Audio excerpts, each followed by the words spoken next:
There's probably something to be said about the fact that you're here, watching a review of a platformer provided by a person who is not and has never been a fan of platformers.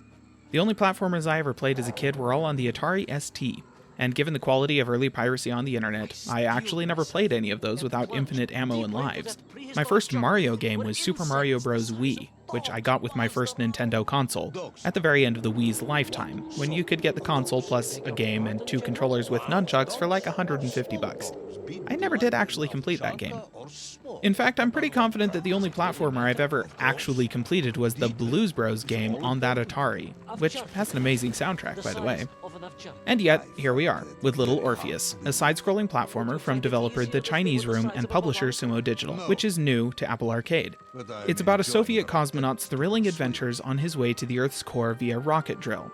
I won't beat around the bush on acknowledging that the primary reason I downloaded the game at all is that even the Cliff Notes version of that plot sounds exactly like my style of bizarre. And as it turns out, Little Orpheus is exactly my style of bizarre. So there's a win for ad copy at least. Look, I think it's pretty fair to say that this game isn't really about the gameplay, and that's probably why I actually like it. You're basically participating in a debriefing between a Soviet general and the one dude stupid enough to voluntarily climb into a rocket that was deliberately pointed at the ground. I understand that the point of calling it a rocket drill is that it was, a drill, intended to burrow Jules Verne style into the center of the Earth. And I'm not saying that the Soviet Union wasn't crazy enough to try and do something like that, but I'm pretty sure we're all in agreement over that just being a transparently moronic thing to do. The story that is told through the snippets of the briefing we hear, combined with the environments we're platforming through, is the substance of the game. Imagine an audiobook of the Marxist version of Journey to the Center of the Earth, and you're basically on the right track. It's a frankly bizarre story, and therein lies the charm.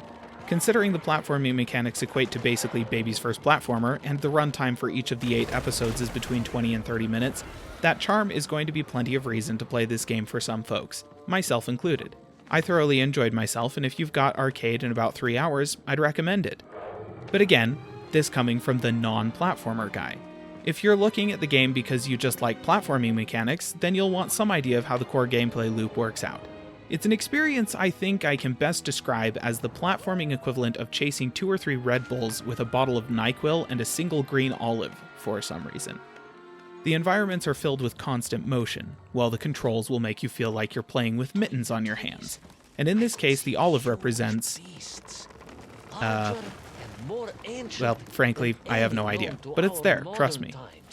The gameplay in Little Orpheus consists of basic directional movement, a generic interact, and one of the most frustrating jumps I've ever come across. Without fail, every single time I died, it was because the jump command didn't fire quite exactly when I pushed the jump button. It didn't feel like deliberate sabotage. I felt like I was the last functioning synapse in the protagonist's idiot brain, and about 30% of the time he just didn't know what was going on. If you're the kind of person who gets mouth-frothingly upset when the person you're having a conversation with stops you after every other sentence and says, "Hold on, could you repeat that?" then this might not be the game for you. That said, if you've ever successfully parented small children, then you'll be familiar with that already, and you've probably developed the exact sort of predictive annoyance prevention skills you'll need to finish the game.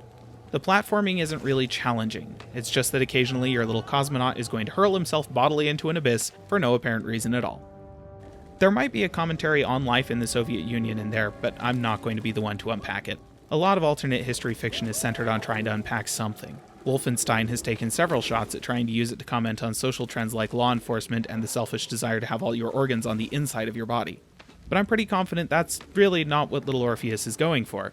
As such, I'm just going to chalk up the glitchy jump control to exactly that, a glitchy jump. If any of the dev team is watching this and you'd like to set me straight on that, feel free to jump down to the comments. So no, you're not going to go play Little Orpheus because you love the excellent gameplay. You're going to muddle through the occasionally lackluster gameplay because the scenery, soundtrack, and story are all completely on point. For a 3-hour game, that might very well be all you need.